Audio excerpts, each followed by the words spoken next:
I swear, everywhere you look in adventure motorcycle media, this jacket is being brought up. What is it about the Rev It Sand 3 that makes it so appealing? Let's take a closer look.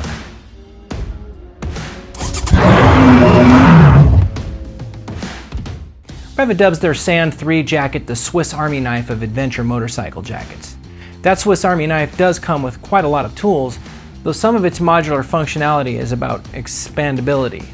What seems to draw people to the jacket is a sense of well-roundedness. It's one of the more durable textile jackets. It comes with fantastic armor, a waterproof liner, a thermal liner. It flows lots of air and has abundant amounts of storage. The Rev It Sand comes in around that $500 price point, mid-level for an adventure jacket. The jacket is available in 4 colors: silver anthracite, sand and black, black, and this color here, dark blue and black, for its dark blue and black appearance. On paper, the jacket is impressive, so let's dig in and see what's under the hood. The main shell is constructed out of polyester ripstop. This polyester ripstop's in a lot of places on motorcycle jackets these days.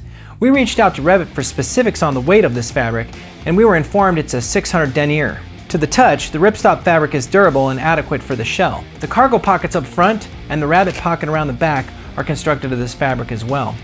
In the high abrasion zones, Rev It has used their proprietary version of Cordura fabric known as PWR. In this instance, it's a 500D weight. The fabric extends 4 inches down from the collar line and over the shoulders. They've also used PWR 500 at the elbows and forearms. PWR 500D is abrasion resistant, but it's a light-duty abrasion material. Falling below their PWR 750D material, Cordura 1000D, and Super Fabric, to name a few. There are 2 patches of standard polyester 500 weight fabric at the low abrasion zones under each arm, allowing for stretch and comfort. As for reflectivity, Rev It opts for small splashes across the chest and back, and the logos on the shoulders. Not a highly visible nighttime piece. The inside of the jacket features that standard Rev It soft touch perforated liner. The neck features a soft fleece lining. Let's talk about storage. Rev It was looking out for the adventure rider here. The guy or gal who's going to leave the city in the rear view for an extended period and needs some gear on their person. 2 sizable gusseted cargo pockets on the front for your Cliff Bars. 2 hand warmer pockets located behind those cargo pockets. The front sides of those hand warmer pockets are fleece lined.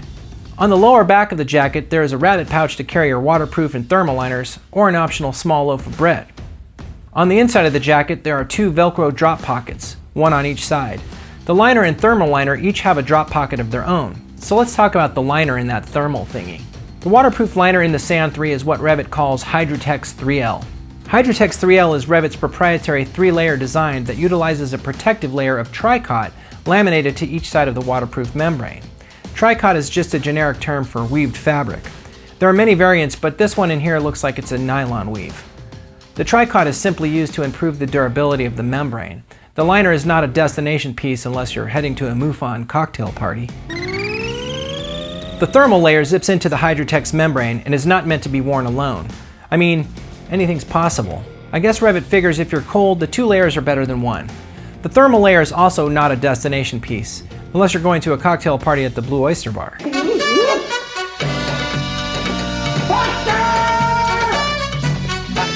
don't think cutting in's allowed, sir. There's plenty of adjustability here. First, long and short connection zippers to zip the pants to the jacket and the liner to the jacket. The Flexi Zip adjuster at the neck allows you to accommodate a wind collar or a balaclava in the colder months. There's also a collar back bungee to keep the collar open on the warmer months. Adjustment straps are placed at the biceps and forearms to secure the jacket's armor pads while on the ride of your life. At the wrist, there are big old YKK zips to help with airflow in the hotter months and get your gauntlet gloves under the jacket during the colder and wetter times of the year. There are also Velcro wrist straps to cinch it all down some more if you'd like. There are adjustment cords at the bottom of the jacket to help keep the weather and dirt out. And lastly, variable height adjustment straps at the midsection. These are on fabric guide pipe rails and help keep the jacket nice and snug against your possibly increasingly difficult to keep in shape physique. As far as ventable jackets are concerned, the Sand hangs with the best of them. There are 2 giant zippered vents on the front that extend from the top of the cargo pockets to the top of the chest. 2 more giant zippered vents that almost run the length of the entire arm. We already mentioned the zippered wrist adjustments. On the back, 2 large exhaust vents that are fabric reinforced to prevent from tearing. Armor. It's quality, not quantity here. Rev It won a Red Dot Award for design with their C-Flex CE Level 2 armor in 2015. To summarize, C-Flex 2925 has the ability to transform kinetic energy from an impact into thermal energy. As a result, the material offers excellent impact absorption regardless of the circumstances you're riding in. Well, okay then. You get the C-Flex armor at the shoulders and the elbows and forearms. Sadly, you do not get the back protector in the Sand. The jacket has a pocket for the back protector, but you must buy it separately. Well, shucks. Oh yeah, we got option packages. Prepared for the Movio neck brace? No longer made. Prepared for the Challenger cooling vest insert? No longer made. Prepared for the high visibility vest connector neon. And also prepared for C-Soft CE Level 2 back protector insert. So how do we feel about the Rev It Sand? This jacket is undoubtedly a contender for the Most Well-Rounded Adventure Jacket Award. In the mid-level realm, it does represent a decent value. The jacket's functionality extends into many seasons and many weather conditions. It can help keep you dry, albeit with a weatherproof liner. It can help keep you warm, albeit with a thermal liner. It can save your skin in a fall and the bones in your arms from impact injuries. It's a CE AA rated garment, one step down from the top level in abrasion resistance. The Sand 3 is a mid-aggression level suit. Aggro, but not too aggro. There is, of course, a level of subjectivity in the cut versus other products on the market. The cut is a European style through and through.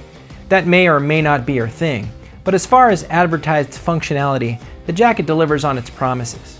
Honestly, it's hard to dislike the Sand 3, but there are a few areas it could improve upon. Sure, it's AA rated, but the abrasion zone reinforcement at 500D seems a little chintzy at this price point. Adventure jackets need to remember the road bias ratios. They may be kicking and screaming on their way out the door, but we can't wait to see waterproof inner liners go.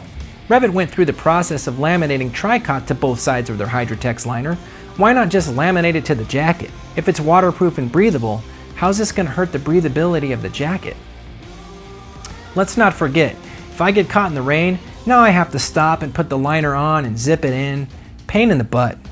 Companies like Risha are coming out with laminated products priced similarly. The Climb Carlsbad has a laminated Gore-Tex membrane and includes a back pad for a slight price bump. Oh yeah, last gripe, the back pad. Could we not have just gotten the back pad at this price? I would gladly forego the waterproof liner for the back protection. I'd instead opt for over-the-suit rain protection and choosing my own thermal layer over what Rev It gives me with the Sand 3.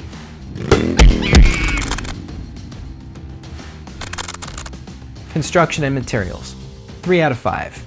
Ripstop is everywhere. This fabric is a decent choice for textile jackets, especially in the weight that Rev It's used. We're happy to see some reinforcement at the shoulders and elbows and forearms, but PWR 500D isn't the thing of the top-tier adventure jackets. All other issues aside, the Sand 3 is a great design and a good sew job. Armor, 3 out of 5. Awesome, award-winning armor, just not enough of it. Where's the back protector, Rev It? Adjustability, 4 out of 5. What's not to like? The omission of adjustable armor pockets and a kidney belt channel are about the only things separating the Sand 3 from the leaders of the pack. Storage, 3 out of 5.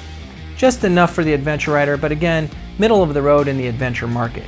It needs more places if you have more stuff. Waterproofing, 3 out of 5. Liners are our nemesis. They just are. This jacket isn't waterproof at all. The liner is. Liners are a compromise in our opinion. Weight, 3 out of 5. At 6.82 pounds, not the heaviest, but not the lightest. Breathability and venting, 3 out of 5. Mesh jackets are the only things that get 5. The jacket vents, but where you live matters. Here in the desert, it's still pretty damn hot with all the zippers wide open. We also feel that the chest zippers could be placed further to the edge of the jacket to take advantage of airflow not obstructed by windscreens. Ergonomics and fit, 4 out of 5. Size up and Rev It if you're from the United States. Rev It jackets tend to be long in the arm and short in the torso. But this is a well-made touring jacket that fits a decent-shaped person decently. All in all, we give it a total score of 26 out of 40. Well, that's it for the Sand 3, a solid, versatile Swiss Army knife of a jacket. Let us know your thoughts in the comments below. Do you too have disdain for the modular liner idea? Don't forget to like and subscribe. We'll be doing our very best to bring you more gear reviews, news, road trip ideas, and content that is all things Motorcycle Weekly. See you.